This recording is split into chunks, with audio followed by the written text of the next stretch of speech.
Hello, everyone. Welcome to another Bounty episode of the Day Zero podcast. I'm Spectre, with me is Z. Today we have some bash privileged mode vulns on parallel desktop, a git arbitrary config injection, a pre-auth RCE and Sophos web appliance, and more. As per usual, we'll cover the spot the vuln solution at the top of tomorrow's episode. And yeah, so our first topic is a post from vulncheck on a pre-auth RCE and Sophos web appliance. Z, I'll let you take this one away. Yeah, and this one is relatively straightforward, although I don't feel like the actual post explains it super well. So the post starts off already knowing about the CV, and they just look at the patch and see that in this patch, all they do is they patch, or so they know it's like an RCE, they know they're able to get code execution, and they see the patch, which just changes this Perl call, or this in Perl script, changes the system call to actually use the binary as binary's path or target path as the first argument rather than passing in a big long string, kind of hinting at what the issue is going to be, some form of escape. So when you pass in just like a big long string, it's going to execute like bash or whatever the default shell is. It'll execute the shell, give it the command line that you've provided, and if you can break out of that, you can get your arbitrary code or execute arbitrary commands. By giving it this target binary to run, you could really only get argument injection at best out of it. So you kind of hints at where it's going. The path to get there is a little bit interesting, and it really ends up being nesting and trying to be a little bit too dynamic. That ruins things for them. It starts off with a PHP file, this controller / user block.php. This file takes in like a base 64 encoded string and all of that, decodes it. And what it's doing, it creates a couple values that's going to pass into shell exec. So despite the earlier patch actually using, or at least trying to fix that system call, in this case in PHP, they're still going with shell exec. So maybe not, like, I don't know how you'd actually escape this one because they are using fixed values, but that's just sketchy to see. But they do use the escape shell args on the user controlled value, so that's good. If there are any single quotes in there, so escape shell args will actually, I forget if it will wrap it in, I feel like it will wrap it in single quotes and escape any embedded single quotes. I'm pretty sure about that, like 85% sure. Yeah, I just looked up the documentation. It adds single quotes around a string and quotes and escapes any existing single quotes, yeah. Yeah, I couldn't remember for sure that added. If it didn't add, then it kind of had a bit more obvious of an issue here. But yeah, so it adds the single quotes around the key and value. Those are the user-controlled values, so fine. The thing is, it kind of nests. So it starts off with the PHP shell exec to whatever this packer is. That first packer variable ends up being this SB list pack. And it's a Perl script. So it's executing a new Perl script from there. And then that Perl script itself will execute another Perl script. Which is where they ended up patching this issue. The system call there, it's now inside of this inside of the first Perl binary, and it's going and crafts the system call to call yet another Perl script. And so the issue ends up being that, yes, they escape the values up here in the PHP. They add like the / before any single quotes. But when that first Perl script gets that, that's not going to see it as escaped. That's because it's kind of gone through that one layer of translation. It's been passed in and used. It's used that escape up. It's now going to receive the string that just has that raw single quote. So now when it calls system with that string, and it's quoting all of the arguments here in single quotes, or originally was, it's going to have that raw single quote without the escape when it reads it in, and it's going to pass it on and break out of the string in here. So pretty classic issue of like, single quote to escape, but I thought it was interesting just the nesting that was involved to get through the escape shell args and eventually still land with kind of a vulnerable situation. In theory, like testing for this, if you're trying to find it, you're going to be testing for kind of the normal way because it just goes through this flow and, you should be able to pick it out. But glancing at it, you wouldn't necessarily notice the issue here because they are using escape shell args. Like, at a glance, if you're just auditing this code, oh, good, they're doing that, it's all fine. But because it goes through that double call, it needs to be escaped twice. Or the Perl needs to escape it before using it also. Either way, you need that either second escape, or as they fixed it here, just basically giving you the case for argument injection. Fixing it as like this value goes to this argument and not letting it be executed as a whole shell script, which in general, best practice, just don't execute the shell if you don't have to. Like, I kind of called out on PHP here.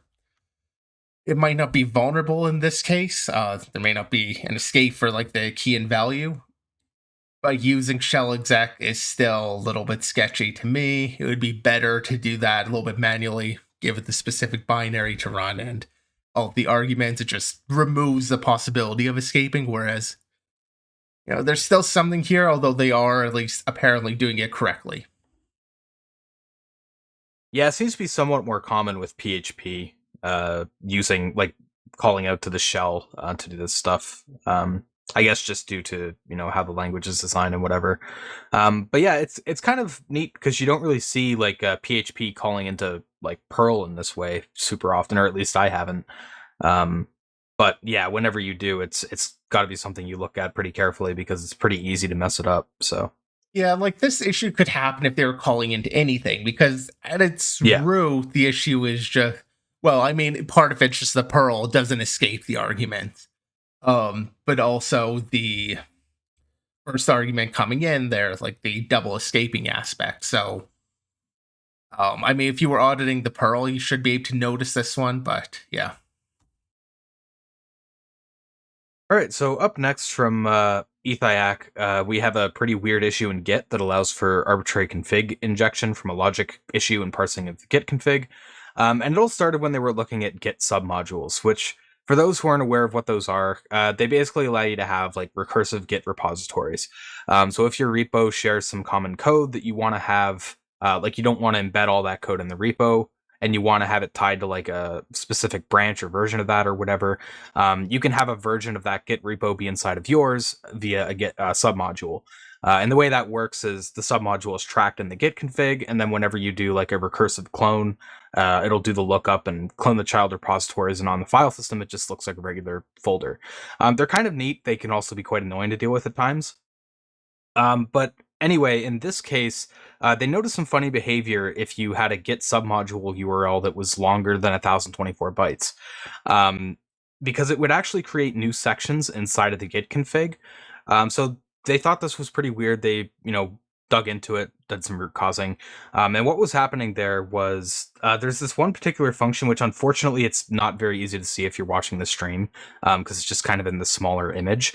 But there's this git config copy or rename section and file function, which would take config file lines via fgets into a 1 kilobyte buffer. The problem is, though, if your input exceeds a kilobyte, it'll remain in that input buffer, and so when it goes to read the next line, it'll end up reading any data left over from the first line, and it'll read it as part of the next one. So by simply getting a section variable passed that's larger than 1024 bytes, you can inject an arbitrary section. For their POC, they demonstrate an SSH command to get code execution, but there's any number of routes you can go with that. And yeah, you can do this via the submodule URL.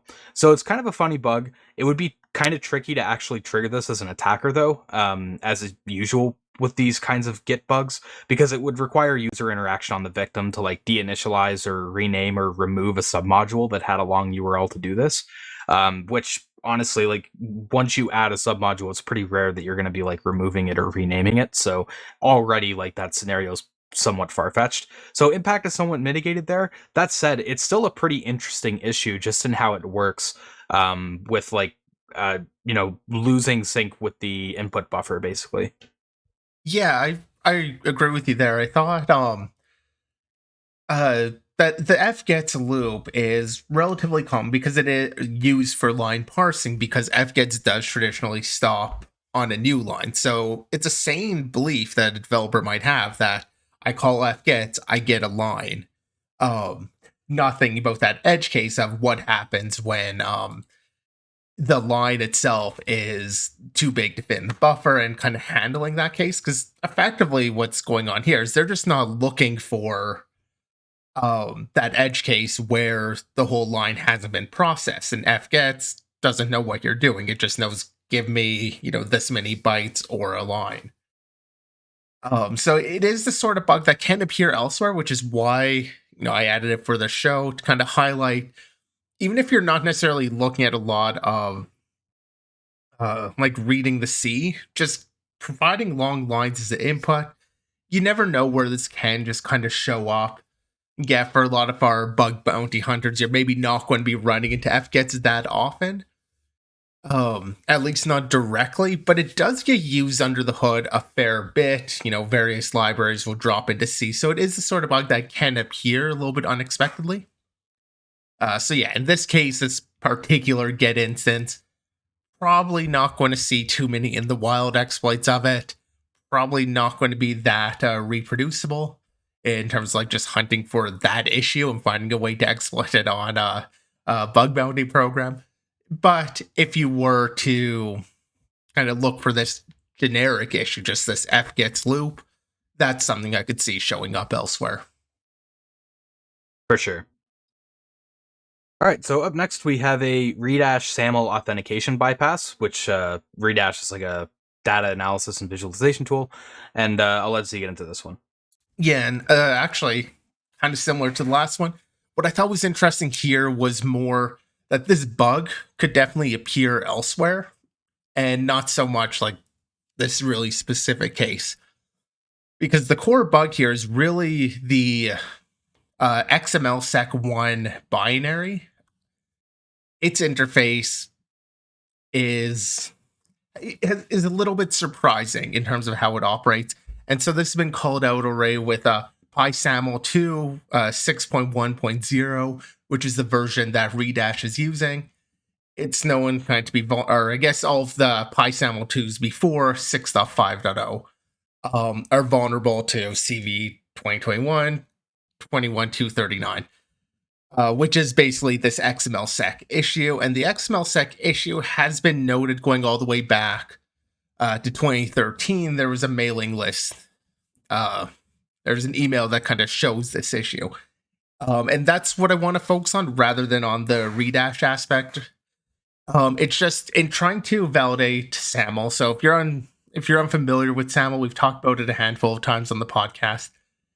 It's kind of an older, or I don't actually know which is older, OAuth, SAML. I assume SAML is, because I remember dealing with SAML well before I dealt with OAuth. But it's kind of dealing with that single sign-on, trying to do that. So you'll have security assertions, which get passed around. And so you want to validate that it is properly signed.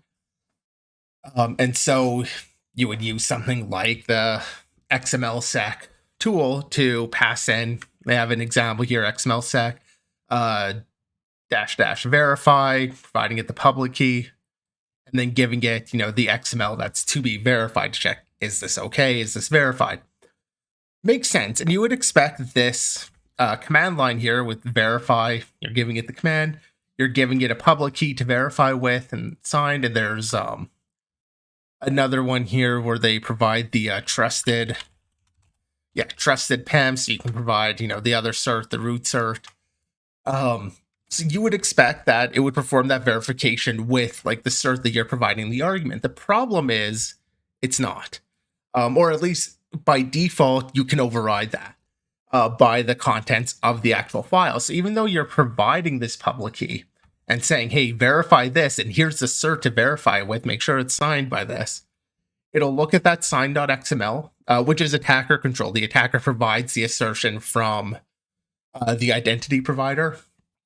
In theory, the normal user would just get this assertion, pass it over, and it'd be good to go. But it is attacker controlled. They can put whatever they want in there and thus try and forge it. So what happens is if the attacker puts in their own key value into, or like embeds it into their XML, the XML sec binary will just be like, hey, it's got a key here. Yep, that key was definitely used to sign this cert, so it's a valid cert. Not even considering the fact that the person asking for it to be verified, or the program provided a cert, like they just don't care. It's the key or the XML provided one itself, so it just checks with that and chooses to prioritize the embedded one instead of the provided one, which I feel like violates law of non-surprise. It is kind of a surprising take to choose to trust the embedded one, but I can see an argument on like, well, the embedded is more explicit and therefore should take priority, but It's a very weird case, I agree. yeah, You can kind of argue on both sides, yeah. I think you can argue on both sides, but at the same time, because usually when you're verifying something, like it should be assumed that that's something you don't entirely trust. You're trying to verify it. Yeah, for sure. So that's where I really think they should and have the default be what's specified in the command line. Instead, and the reply to this was just like, yeah, you should verify that not only that it's valid, but that validate using the right key. Like just pushing it off to the developer to do extra work to use the binary. And that is kind of what the patch on PySAML 2 did. Was, I'll just pull it up here quickly, but effectively they just added in schemas for all of these different XML trees that they could receive, and then they validate that they received the right XML, and so it doesn't have like this extra key data inside of it. But at its core, like the XML seg binary and its interface, I think is the core problem here. And so again, this is another one of those issues that, you know, I could see showing up elsewhere when people just use the XML sec binary, not really thinking about how it's going to take or what it's going to prioritize, and making those assumptions. Easy assumption to make. I think very fair on the developer to think that it will use the cert provided if provided one explicitly. So, I mean, it's one of those bugs that it is a little bit old. I mean, obviously, this is reported back in 2013, the CVs from 2021, but I don't think we've talked about it at all, so I thought it was worth shouting out here. Yeah, I don't think we have either, and the issue seems like it basically makes what's already kind of difficult even more difficult, perhaps unnecessarily. I don't know. I think it's just because of how limited the interface is that it's a difficult case to handle, but yeah, I mean, it's something to be aware of for sure. It's like you said, it kind of violates the law of non-surprise. If you don't already know of it, it could very easily bite you. So I could totally see this, you know, happening in other applications too. So yeah, typically we don't cover like end days being leveraged in like against a random target or whatever. But in this case, it's a little bit more notable, I guess. Yeah, I thought it was at least interesting. And I will say, I mean, SAML is hard to get right. SAML is a very flexible. It's a complex flow. Yeah, well, its flexibility creates a lot of complexity in terms of what can be done and what can happen and stuff. It's just hard to get right. This is just another place that it can go wrong. Yeah. All right, so out of ZDI this week, we have a bash privileged mode vuln, or actually multiple technically, in Parallels Desktop for macOS. It's kind of fun because we generally don't talk about virtualization too much on the Bounty episode. It's usually more reserved for the binary focused episodes because it's typically like mem corruption and stuff like that. But yeah, not in this case. Here, the root cause comes down to the bash privileged mode, which I will say I haven't really had to look at too much. But I think Z has a little bit more familiarity with it, right? I haven't actually looked at it too much myself either, but at least in terms of like this exploit flow, I think I've got a decent handle here. And I thought it was kind of cool how it's actually the privileged mode and its security that ends up allowing for this exploit. And it is kind of another case, kind of like the first one, where nesting is creating the issue.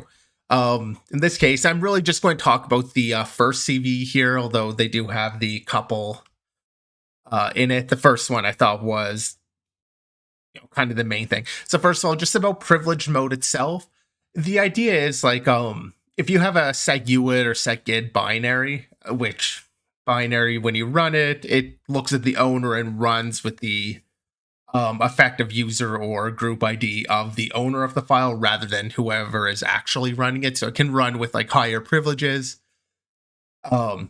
If Bash notices that it was run by such a binary, it will drop its privileges. Well, by default, it'll drop its privileges to the real user. And it will try and lock down its user inputs so it's not reading things, like it's not looking for the environment file or bash env. It's not reading most things from the environment, so it's not like inheriting shell functions out of the environment, which is kind of the lower privilege user controls that. So it's basically just locks itself down a bit so the lower privileged user can't influence its execution, or at least that's the idea. So that can be tripped either by actually providing like the privilege flag or -p. It can also happen if, like I mentioned earlier, if Bash recognizes that's running under this situation. And the way it does that is pretty simple. It just looks, is the current real user ID equal to the effective user ID? Or is the current group not sorry, both of these are not equal checks. Or is the current real group ID not equal to the effective group ID? If either of those happen, it just sets the effective value or the effective user ID to the real user ID, and same thing with the group. So effectively, if they don't match, make them match, and step down its privileges to the real user rather than the effective user. So that's kind of what privilege mode does. And so where the vulnerability comes in here is that you have the parallel service. Parallel service is both the setuid and set group ID binary. It starts up, it will fork a new process to start, or it'll start like a nested non-interactive bash shell. For that shell, it'll call setuid equal to the, or setuid with the current user ID. So since it's a setuid binary, it's basically saying set my real user ID to root also. And the issue, or not so much an issue there, or sorry, I should also mention when starting up Bash, it is starting it and it's passing in the original user environment. It's using exec v, not ve, so it'll just inherit the existing environment also. And yeah, so it sets the user ID to root or owner, so in theory that's going to be root, stepping up its privileges in a sense, executes bash, and you end up in this bash shell, which sees that the real user ID is equal to the effective user ID. So it's not going to drop privileges because of that, but because the group ID is not equal to the effective group ID, it will, trip basically this check and be like, okay, we need to run in privilege mode, we need to lock it down. And so at that point, it goes and it's, UID is already 0, but sets the group ID to whatever the real group ID is, making them equal. So in that case, like the privilege mode, in theory, has stepped down its privileges, but because before Bash was run, the real user ID was set to 0, it's kind of stepping them up in a sense. Because what happens next is where you have the issue is this embedded script runs another embedded script. Now it's nesting, and that embedded script, again, just executing Bash, except this time when it starts Bash, Bash is going to look, is the real user equal to the effective user? Is the real group equal to the effective group? And in this case, because of the privilege mode kind of stepping down the privileges in the higher level, this time when it gets into this second nested watchdog, it's the name of the file is watchdog.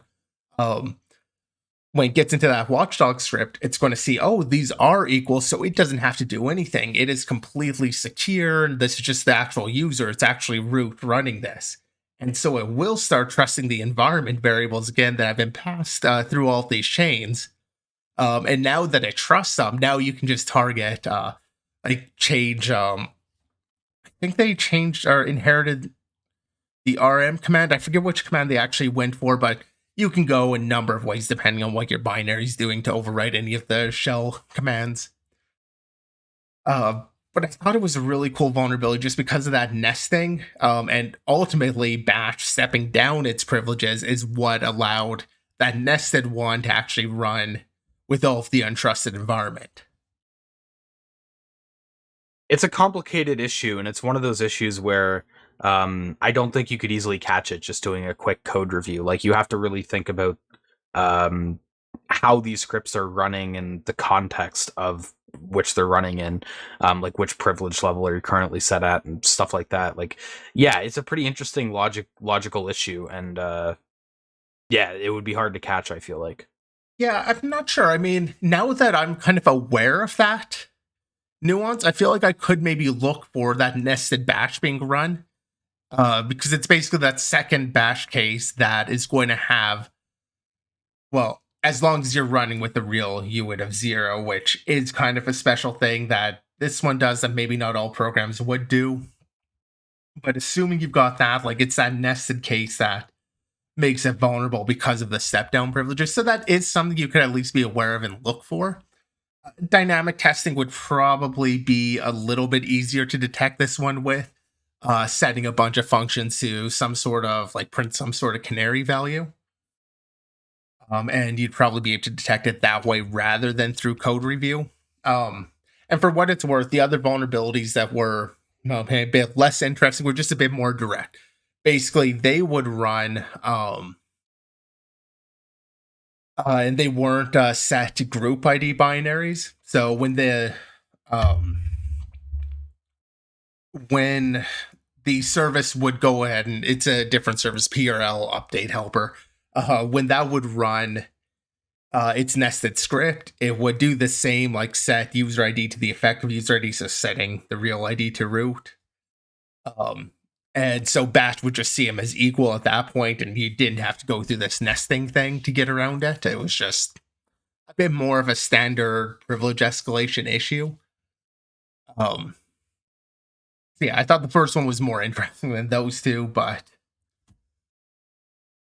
yeah, like, on a whole, I feel like it's a really interesting chain that does kind of require understanding a bit about how Bash is working, but it's definitely, something to keep an eye out for. Yeah, and like I said, when you're talking about like virtualization, it's easy to hammer in on like, oh, I'm going to go for mem corruption type thing, but set UID binaries are a very much valid target here, and in this case, they were a little bit more like higher level than some of the other set UID binary issues we see. But yeah, like it's a fair place to look, and yeah, I'd be interested to see if there's some more like this, and perhaps like other virtualization software outside of Parallels. I mean, Parallels does kind of have a track record of these sorts of kind of stupid issues. Yeah, that's fair. But yeah, I mean, it's an issue that, if you're aware of it, you can keep an eye out for it. Yeah. One of those hindsight things where it's like, now that you know about it, you can do some variant analysis, try to look for it in other places. But before that, yeah, this is, I mean, I don't know if it's a new sort of attack, but at least I don't remember having seen it before, covering it on the podcast. So it's new to me, at least. Yeah, I don't think it's like some novel way of attacking Bash or something, because it is kind of dependent on the scenario having like the step up of the real user ID, and it is a little bit specific, but yeah, I don't think it's novel. I don't know for sure. Like, it was a newer thing to me. In terms of testing for it, though, like, I guess as I mentioned earlier, like, you could do canary values to kind of test this dynamically, and you wouldn't even need to be aware of the whole privilege mode and why it works, but I don't know. Why it works is pretty interesting.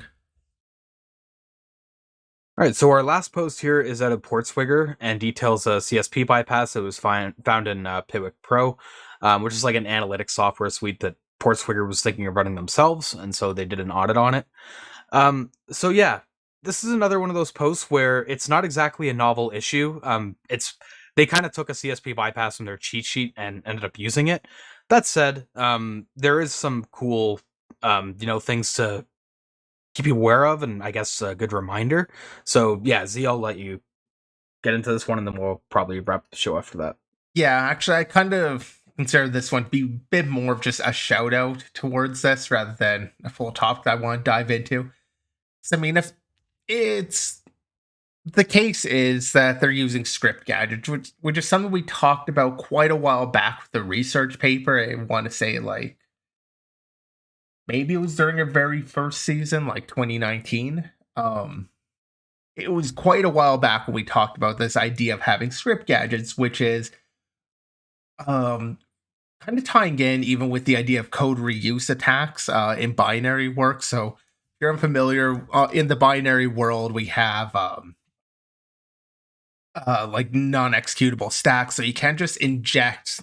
It used to be the case where you would just kind of write machine code into memory and jump to it, and it would just execute it. Kind of like a machine code injection. Can't really do that anymore. Instead, modern attacks will use code reuse. You'll find these little gadgets of existing binary that maybe don't do everything you want, but they'll do like some small little piece, and you'll chain them together to create like a larger program.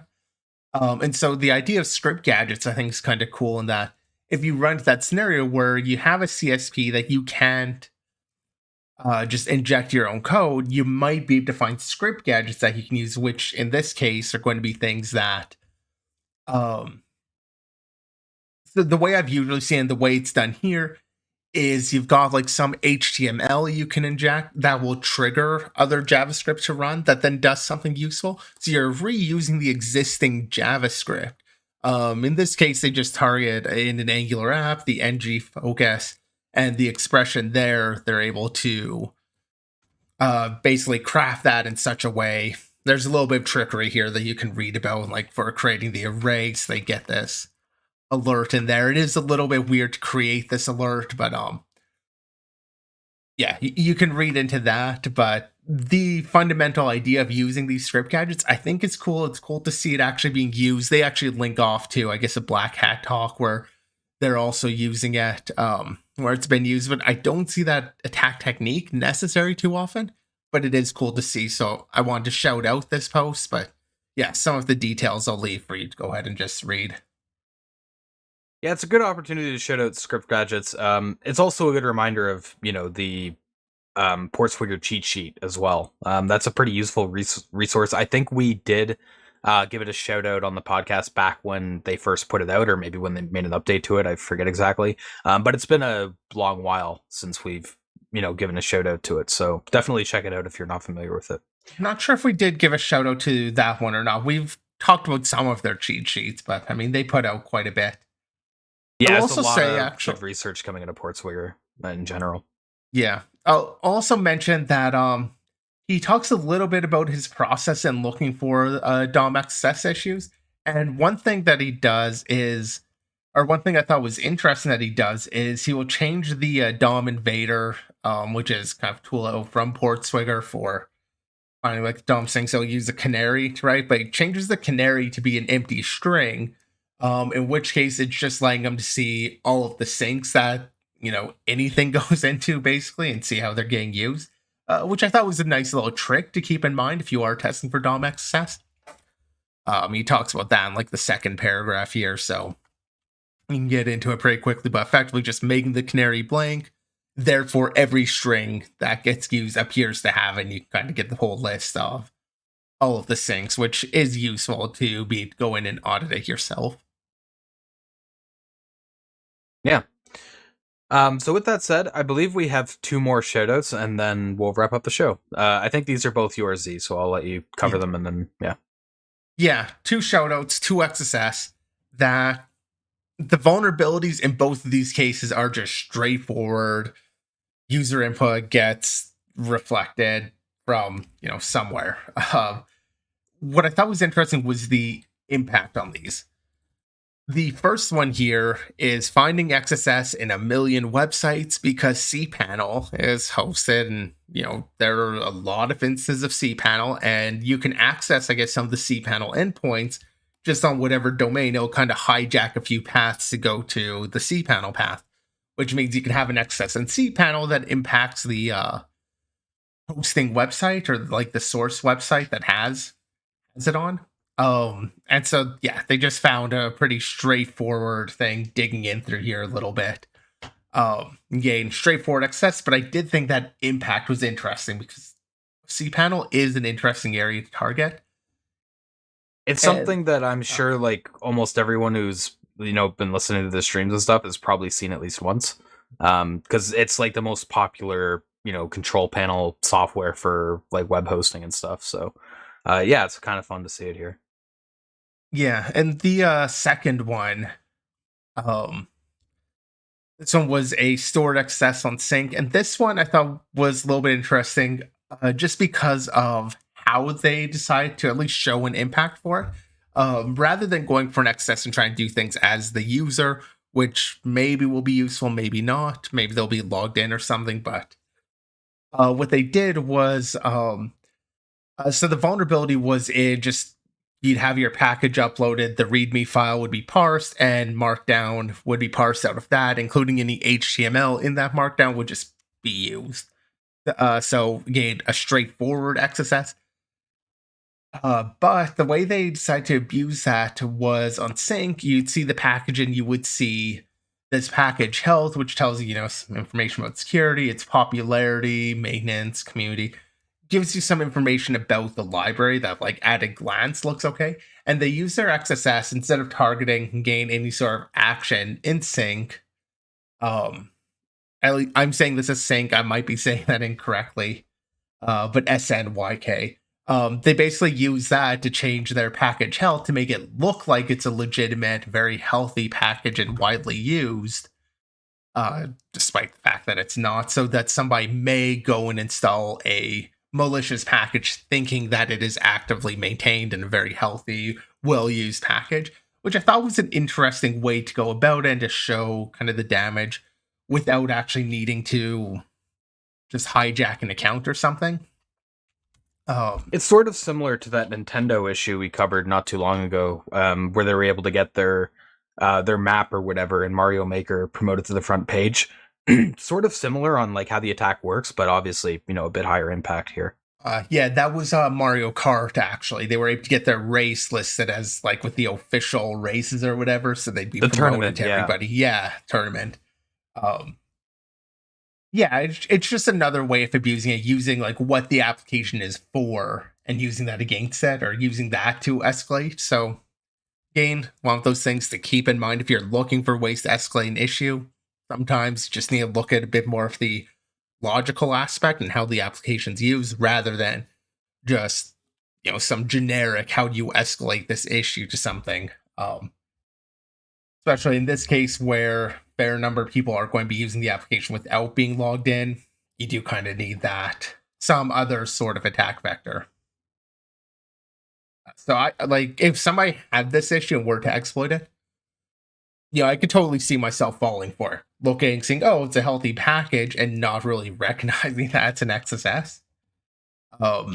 It might come up elsewhere when you realize that, oh, this isn't actually like that widely used or something, but